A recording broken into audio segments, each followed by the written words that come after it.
serious car damage and costly. Ipos pala! Driving a car is not always driving a car.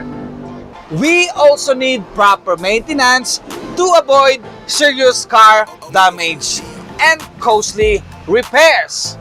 And here are 5 expert vehicle tips to avoid car serious damage and costly repairs. Number 1, change oil.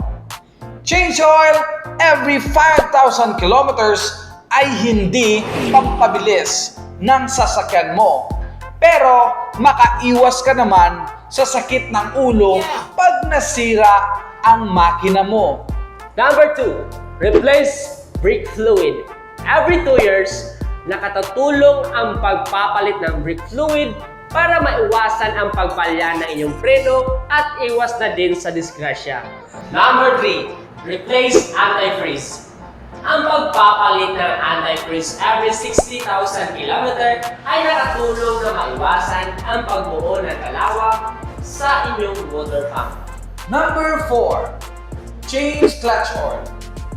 Every 2 years or every 40,000 kilometer, changing clutch oil ay bibigyan ka ng smoother na pagpedal.